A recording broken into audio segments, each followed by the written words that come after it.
ನಿಮ್ಮ ವಾಹಿನಿ, ಇದ್ದಿದ್ದು ಇದ್ದ ಹಾಗೆ.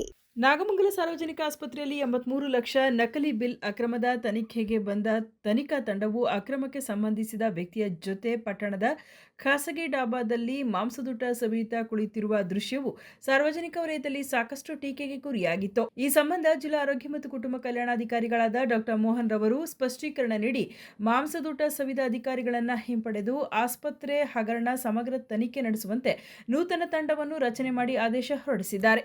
ಇಂದಿನಿಂದ 6 ಜನರ ತಂಡವು ನಾಗಮಂಗಲ ಸಾರ್ವಜನಿಕ ಆಸ್ಪತ್ರೆಯಲ್ಲಿ ಕಡತ ಪರಿಶೀಲನೆ ಮಾಡುತ್ತಿದ್ದು, ಈ ತಂಡದಲ್ಲಿ ಜಿಲ್ಲಾ ಸರ್ವೇಕ್ಷಣಾಧಿಕಾರಿಗಳು, ಜಿಲ್ಲಾ ಕುಷ್ಠರೋಗ ನಿರ್ಮೂಲನಾ ಅಧಿಕಾರಿಗಳು, ಕಚೇರಿ ಅಧೀಕ್ಷಕರಾದ ಪ್ರಕಾಶ್ ಮತ್ತು ಪ್ರಥಮ ದರ್ಜೆ ಸಹಾಯಕ ವಿನಯ್, ಶ್ರೀಮತಿ ರಮ್ಯಾ ಅವರು ಕಡತ ಪರಿಶೀಲನೆಗೆ ಇಂದಿನಿಂದ ಚಾಲನೆ ನೀಡಿದ್ದಾರೆ. ನಕಲಿ ಬಿಲ್ ಪ್ರಕರಣಕ್ಕೆ ಸಂಬಂಧಿಸಿದಂತೆ ದೂರು ದಾಖಲಿಸಿದ ಸಾಮಾಜಿಕ ಹೋರಾಟಗಾರ ಮತ್ತು ಕರುನಾಡ ಸೇನೆ ಸಂಘಟನೆಯ ಮೈಸೂರು ವಿಭಾಗೀಯ ಅಧ್ಯಕ್ಷರಾದ ಎಂಬಿ ನಾಗಣ್ಣಗೌಡ ಮಾತನಾಡಿ, ಅಕ್ರಮವನ್ನು ತನಿಖೆ ಮಾಡಬೇಕಾದ ಅಧಿಕಾರಿಗಳೇ ಆಪಾದಿತ ವ್ಯಕ್ತಿಗಳ ಜೊತೆಗೂಡಿ ಮಾಂಸದೂಟ ಸವಿದಿರುವುದು ಅಕ್ಷಮ್ಯ ಅಪರಾಧ.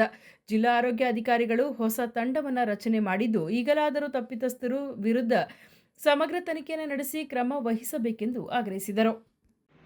ಏನು ನಾಗಮಂಗಲ ತಾಲೂಕು ಸರ್ಕಾರಿ ಆಸ್ಪತ್ರೆಯಲ್ಲಿ ಖರೀದಿ ಹೆಸರು ನಡೆದಿರ್ತಕ್ಕಂಥ 83 ಲಕ್ಷ ರೂಪಾಯಿಗಳ ಹಗರಣವನ್ನು ತನಿಖೆ ಮಾಡಲಿಕ್ಕೆ ಜಿಲ್ಲಾ ಸರ್ವೇಕ್ಷಣಾಧಿಕಾರಿಗಳ ನೇತೃತ್ವದ ತಂಡವನ್ನು ಮಾಡಲಾಗಿತ್ತು.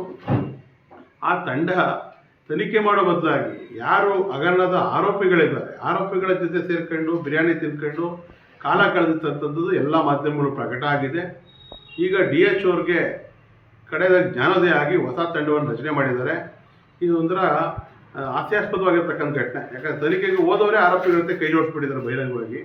ಈಗ ಹೊಸದಾಗಿ ಏನು ತಂಡ ಮಾಡಿದಾರೋ ಇವರಾದರೂ ಕೂಡ ಪ್ರಾಮಾಣಿಕವಾದ ತನಿಖೆಯನ್ನು ಮಾಡಿ ಹಗರಣವನ್ನು ಸರಿಯಾದ ರೀತಿಯಲ್ಲಿ ಬಯಲಿಗೆಳೆದು ತಪ್ಪಿತಸ್ಥರಿಗೆ ಶಿಕ್ಷೆಯನ್ನು ಕೊಡಿಸ್ಲಿ ಅಂತೇಳಿ ಆಗ್ರಹಿಸ್ತೀನಿ.